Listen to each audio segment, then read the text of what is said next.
Happy New Year! I hope you guys are excited to conclude our book, The Hypnotist by Gordon Corman. We're going to finish it up. Only got a few chapters left. We're on chapter 29 of 33. So here we go. Senator Douglas's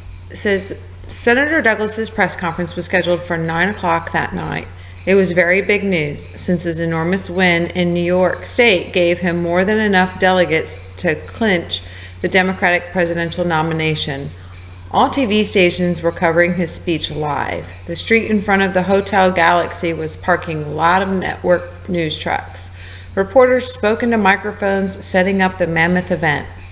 At every entrance, dark-suited, watchful men spoke into headsets, panning the crowd of thousands surrounding the building. A half hour before, the nominee himself had arrived in the hotel in a stretch limo with bulletproof glass. Senator Douglas was accompanied by his family, his closest campaign advisors, and a tall, hawk-nosed man who was recognized by few in the crowd. The TV stations identified him as the director of New York-based institute known as Centilla, named Elias Mako. "Look at him," muttered Axel Braintree at the back of the crowd. He turned to Ivan Marcinko, the disgraced electronics salesman. "Do you see what happens when hypnotism and blind ambition are allowed to mix?" "Doesn't seem so bad to me," Marcinko commented. "He's a big shot being chauffeured around in a fancy car. Not bad for a Cadillac, I guess," Mr. Opus began. "We do an elegant stretch with—" He stopped himself abruptly. He wasn't a Bentley representative tonight. The next few hours could very well determine the Opus's future, including whether they lived or died. Nothing could be more serious than that. The high stakes were certainly getting to Monica Opus. She was a strong woman and a no-nonsense person. As a chiropractor, she was used to being able to look at an x-ray and know exactly what needed to be done. A spinal adjustment, for example. Before this roller coaster ride, she'd never heard of the great hypnotist bloodlines, much less realized that she was descended from one and married into another. That her family was in danger was difficult enough. The notion that their fate was bound up in a paranormal mental power she couldn't begin to imagine was almost impossible for her to accept. She turned to Jax. "Where are all the Sandmen? You said there was a whole guild." Only Marcinko and tall Evelyn Lowless, the dethroned beauty queen, had arrived so far. "They'll be here, Mom." Jax wished he could be as confident as Braintree, whom seemed totally unfazed by the fact that his hypnotist army hadn't shown up yet. On one positive note, Jax was almost himself again. As soon as voting ended for the New York primary, Dr. Mako must have pulled the plug on the video virus. The flood of blowback was already down to a trickle, and while Jax still grappled with a few random images, it was a breeze compared to what he'd endured over the past week.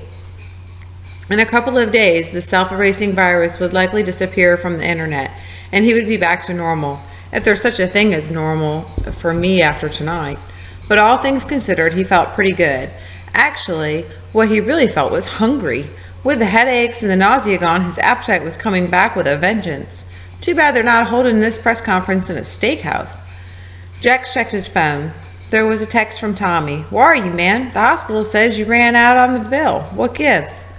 It was 8:40. Security was already letting Douglas's campaign workers into the ballroom. Where were the Sandmen? And then they began to arrive from subway entrances, off buses, out of taxicabs. They parked their cars, chained up their bikes, and heft skateboards under their arms. They were all ages, shapes, and sizes. Some wore business suits, others ripped jeans and faded t-shirts. One was clad in the robes and sandals of a Franciscan friar, complete with a tonsured head. As a group, there was nothing to differentiate the newcomers from anyone else in the crowd. Yet Jax would have been able to pick them out in a 90s 1,000-seat stadium. They had what could only be described as that look.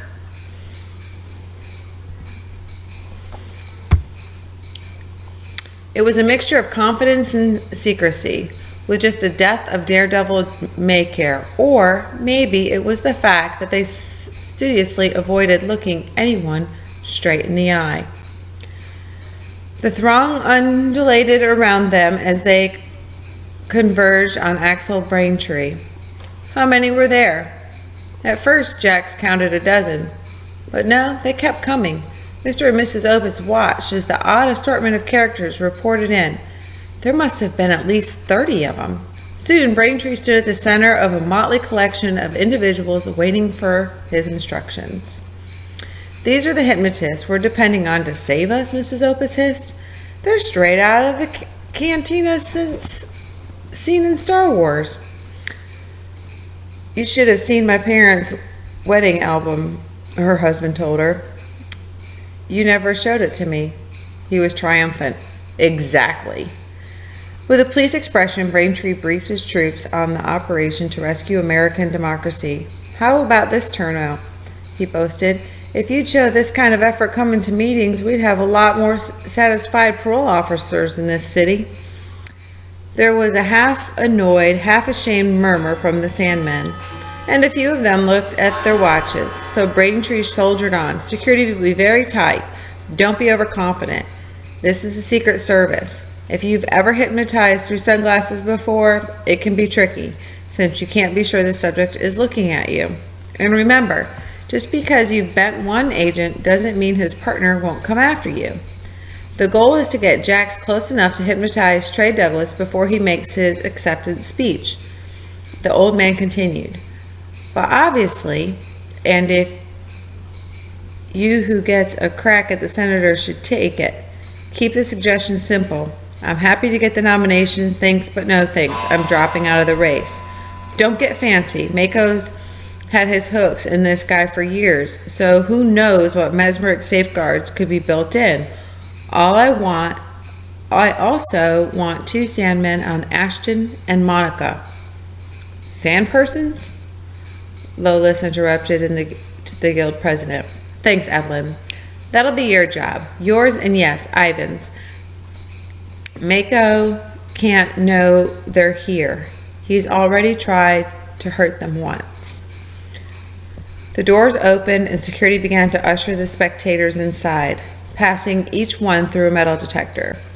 There's not going to be room for all these people, Jax observed nervously. What if we can't get in? Braintree smiled patiently. Obviously, that's not going to be a problem for us. It was impressive to watch the Sandman operate. As they swarmed towards the doors, regular people backed off to let them pass. When the Franciscan friar was pulled aside by one security man, a quick face-to-face changed the agent's mind. There was no question that Braintree's troops were hypnotizing their way inside with almost military precision.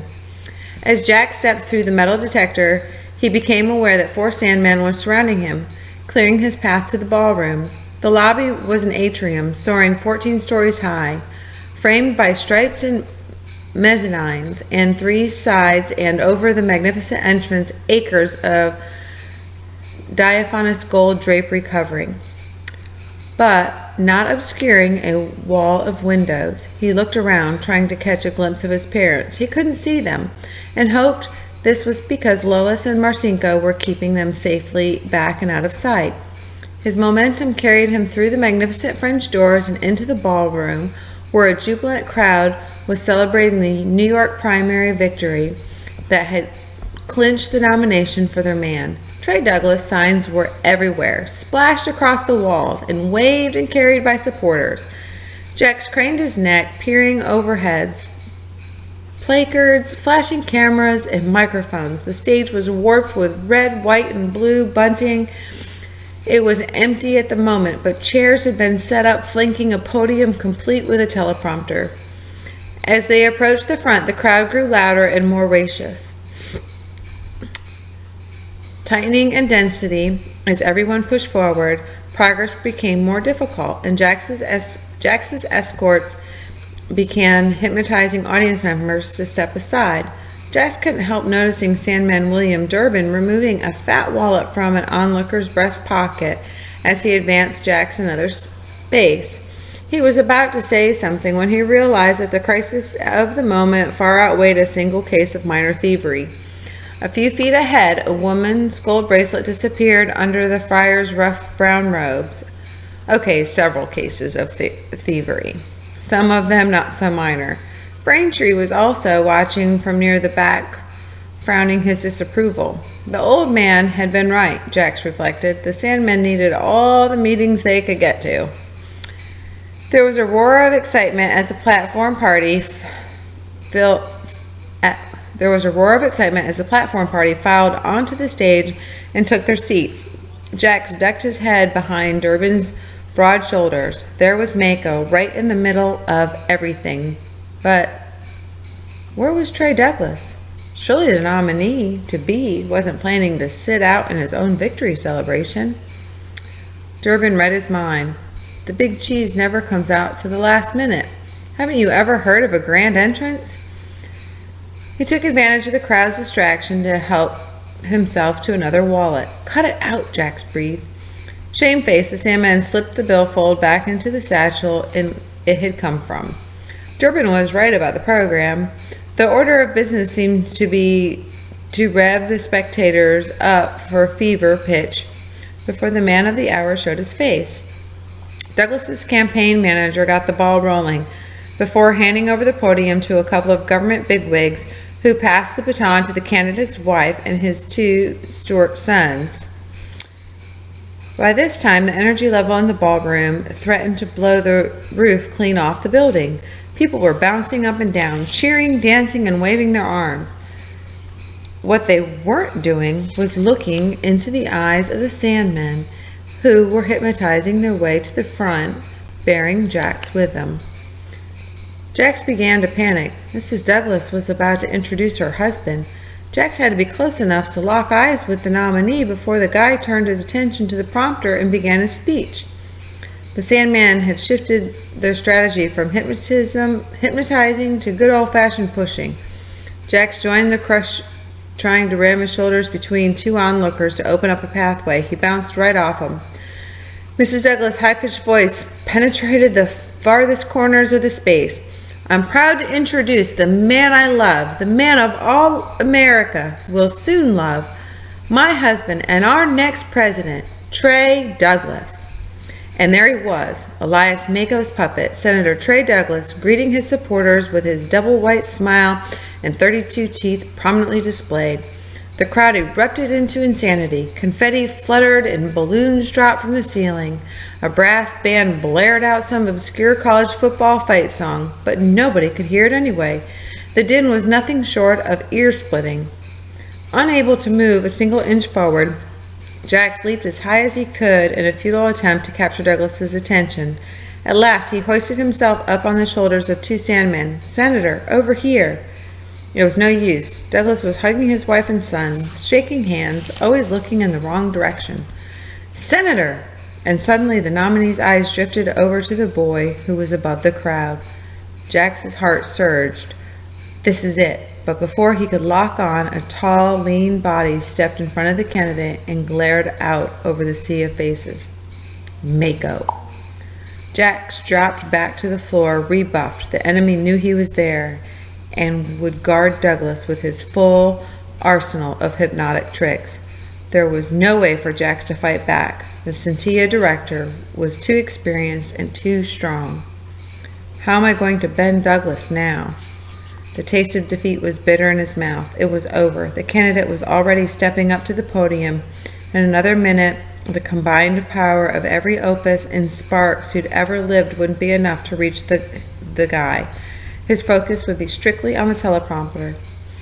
You can't very well hypnotize someone who isn't looking at you, unless...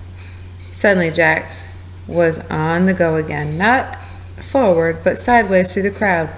Come back, man, Durbin shouted over the noise. There's still a chance. Jax was already committed to this new course of action. There was no way he could get close enough to the stage in time, yet maybe, just maybe, he could make it to the tech station at the side of the ballroom. It housed the main switchboard that controlled lights and sound. Jax wasn't interested in those features. His destination was the computer that fed the teleprompter on the podium. Lateral movement, away from the stage, was a lot easier than trying to bowl forward. He caught a bewildered look from Braintree, but pushed on. There was no time for explanations. Ducking low to avoid waving arms and signs, he burrowed through the revelers and slipped under the cordon that surrounded the control center. "Hey, you're not allowed!" Jax turned his eyes on the man, silencing his protest. One by one, he mesmerized the technical crew. For most, took no more than a piercing glance. For others, a simple command was required. Stand back and do nothing. To the woman at the computer, he said, "You have to go to the bathroom. It's urgent." When she got up and ran, he took her chair. Thank you very much." Douglas was at the microphone. The ovation was dying down as the audience readied itself for the candidate's words. If Jax didn't act now, it would be too late. For himself, his parents, maybe even the entire country. He looked at the screen of the laptop and saw the words, "My friends, we gather tonight in our nation's largest city to celebrate the beginning of a movement that will be felt in every town and village from sea to shining."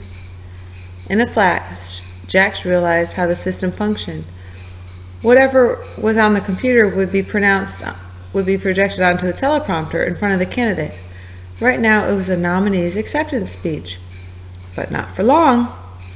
His fingers trembling as it moved down the touchpad, Jax activated the laptop's webcam and stared straight into the lens. He had no idea if this would work. Every mindbender he'd ever known or studied had used speech to deliver mesmeric commands. He had no way to speak to his subject there. All he had was a keyboard. Here goes nothing, he thought. Okay, it's getting tense. Let's see what happens in our next chapter.